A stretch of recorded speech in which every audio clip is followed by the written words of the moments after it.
Okay, now it looks different. Cindy, Omar, Alejandrina.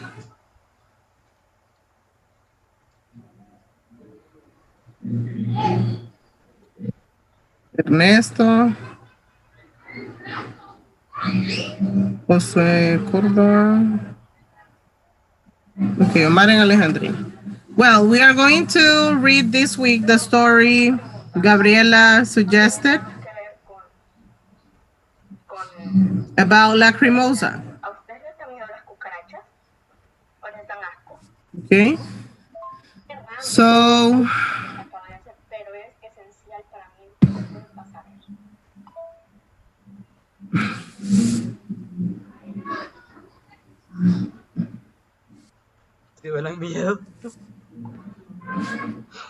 who enabled the waiting room? I hate that. Miss Irene, yo también lo odio. I don't know why they make so many stupid things.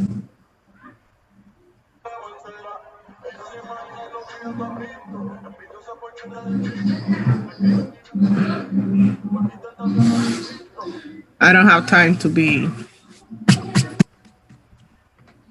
fixing the setting of the Zoom meeting. Okay, Lacrimosa. This is a story that was translated to English. But you know, it's a legend in Latin American countries. Not only Honduras, but Colombia also refers to Lacrimosa like a legend. Okay? So we have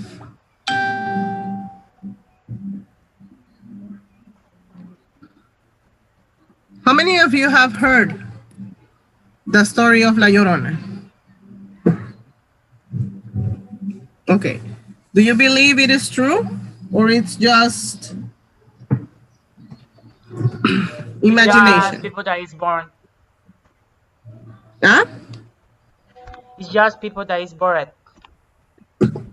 Okay, people that is bored. Okay. Gabi, do you think it's real? Okay. There aren't proofs, but I want to believe in them. I'm like a person that believes in many things, so I want to believe in those things, even if they are scary. And my grandmother says that she exists, so. Okay. My grandmother says that too. So I don't know if our grandmothers are just wrong or what. Ashley, do Yo you en la noche he think? visto personas paradas en mi cuarto. Cuando prendo la luz, miro que es un ropero simplemente. Okay. Ashley, lucky you que no te ha salido el hombre sin cabeza. I haven't experienced any of that, so I don't really believe on that. You don't really believe. No. Okay. Let's Feeling see. something similar, we think it's the leyenda thing, just because we've heard about it. We confuse the events. There is a roof in the class. Alejandrina? Okay. Do you think Lacrimosa exists? No? Okay. Alex, do you think Lacrimosa exists? I don't believe in those things. You don't believe in those things. Okay. Daniela Gomez at the table? No. No. But my grandmother say town, ¿cómo dice pueblo en inglés? Town? Town, salía el cadejo, la llorona, todos esos A mí me sonar como una feminista. supuestamente. Ok, es como que yo diga, no, úsalo. Los leones no dan miedo, man, son un gato grande. Y jamás en mi puta vida he visto un león de frente, o sea, que me quiere matar. no puedo opinar, o sea, no puedo decir que algo no da miedo y minimizarlo cuando ni siquiera lo he tenido de frente. Si no has visto una cucaracha volar, no puedes decir no da miedo a las cucarachas voladoras, porque las hijas de puta te van a seguir y te van a meter donde no querrás. Entonces, a mí me da miedo, neta. I was trying to find a video. Excelente.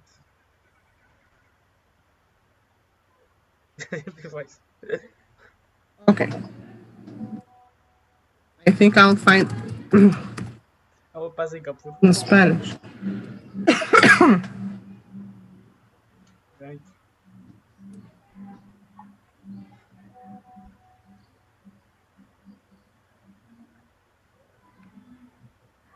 You know that Mexicans believe a lot in this legend, and they even have programs that record the screams of La Llorona. So let's listen to one of those.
No mames.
Okay.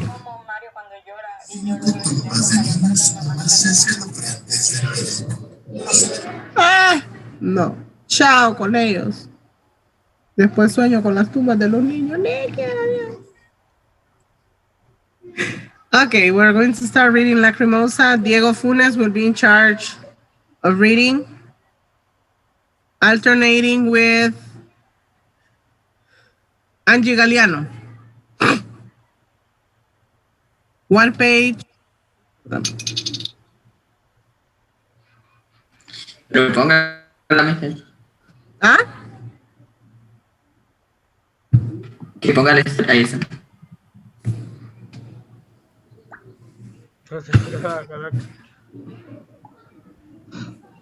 Yo empiezo a leer. Sí. The woman is a mound of dirt and rags, pushing a squeaky shopping cart, a lump that moves slowly forward, as if dragged by invisible tide. Her long, greasy hair hides her face, but Raymond feels her staring at him. He looks ahead. The best thing to do with the homeless mob living Vancouver is to ignore it. Give them a buck of the beggars cling to like barnacles. Have you seen my children? The woman asks. Her voice, sandpaper against his ears, makes him shiver. His heart jolts as though someone has pricked it with a needle. He keeps on walking, but much faster now. He listens to his shoving the milk inside the fridge that he realizes why the woman's words have upset him. She reminds him of that. He hasn't thought about her in years, not since she was a child living in Potrero. Porque venís a la clase y me avisas. Dale. ¿No tenés clase? Estoy clase ahorita. Dale.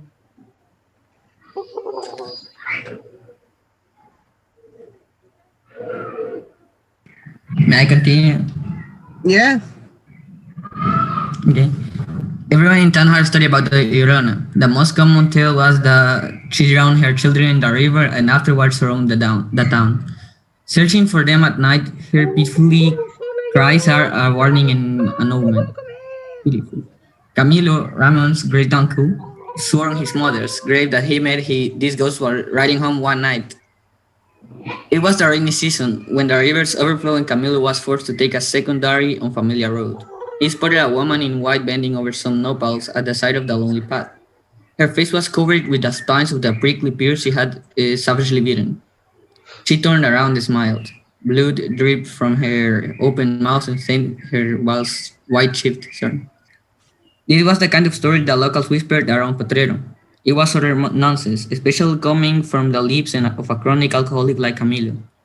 But it was explosive stuff for an 8-year-old boy who stayed up late to watch black and white horror flicks on the bar TV set.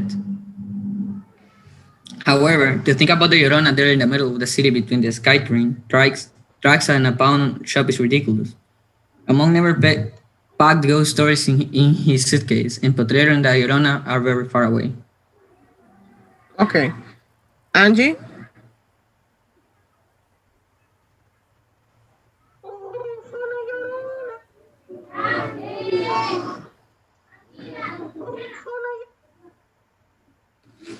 Angie?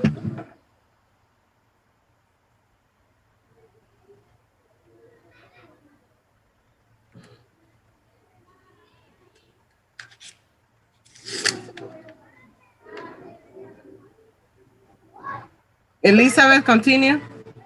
Dígalo yo.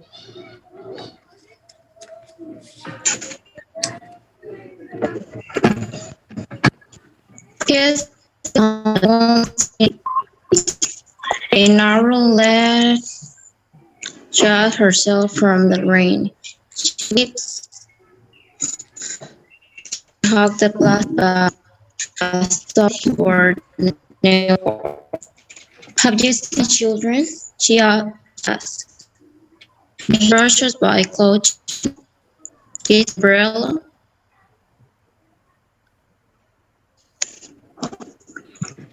Nearly sleep in front of an abandoned store, an ugly old dog. Okay, Elizabeth, wait.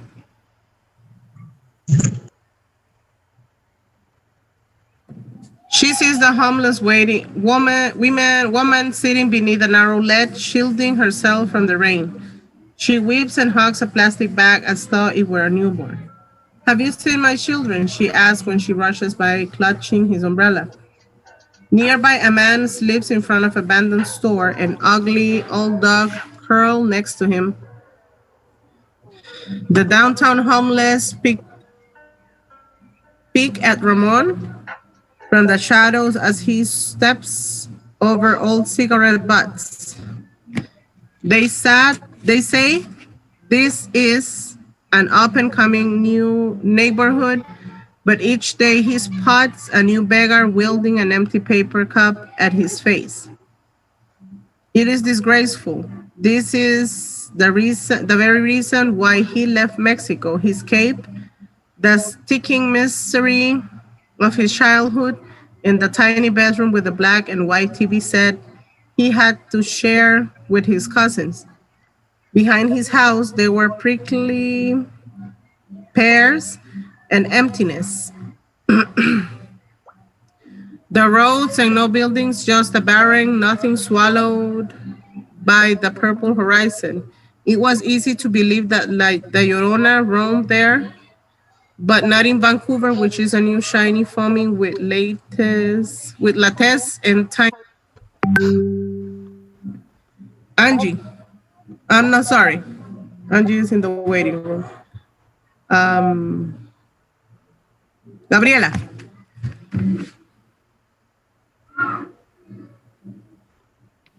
The dogs are howling.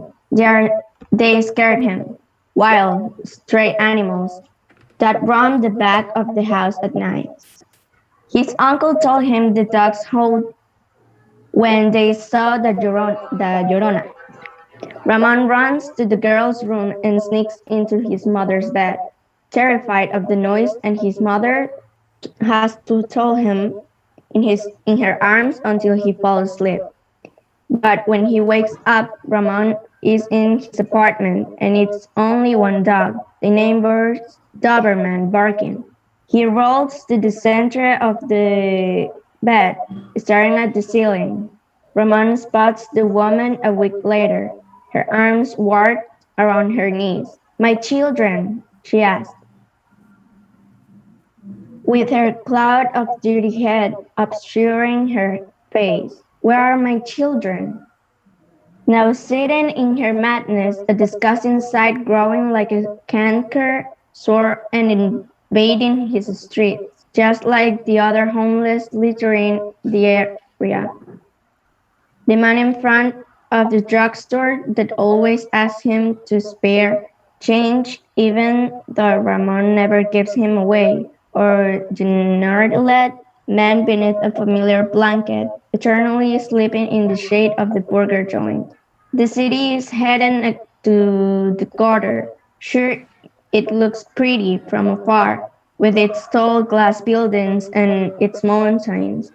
But below there is a depressing stew of junkies and panhandlers that mars the view. It reminds him of Potrero and the bedroom with the leaky ceiling.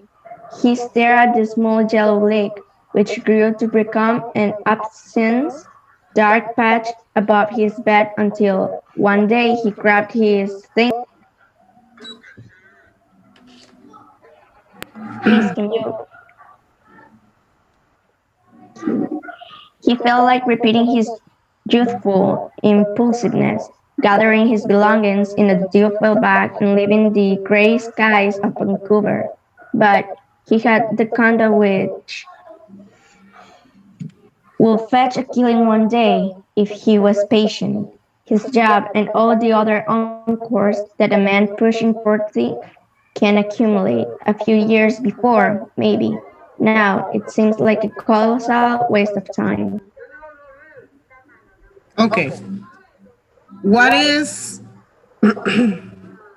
one difference that you can find between the story of La Llorona we all knew when we read Legends of Honduras and the one that is presented now, Lacrimosa?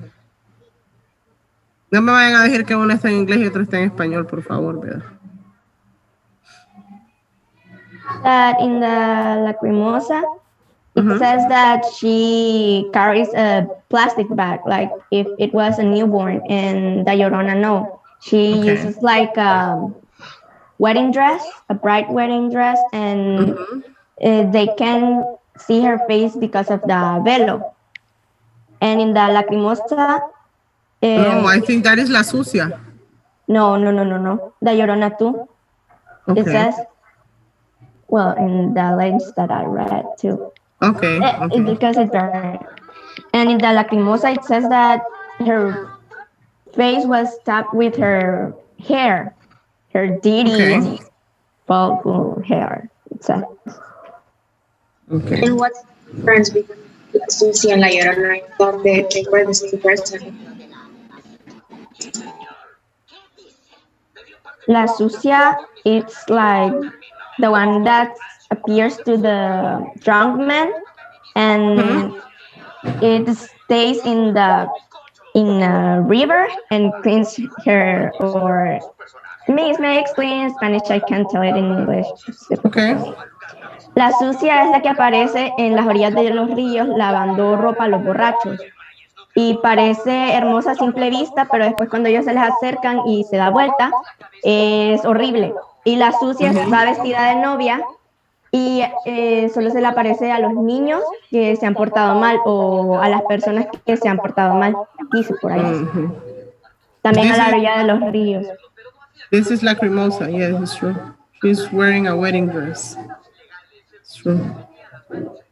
La Sucia, I don't know, but I have a friend that used to drink a lot, and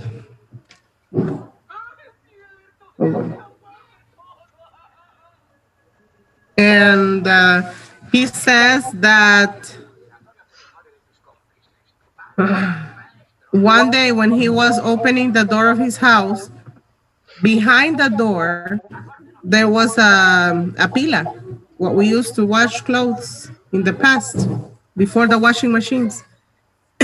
And he couldn't find the key to open the door because he was too drunk, that he was lost.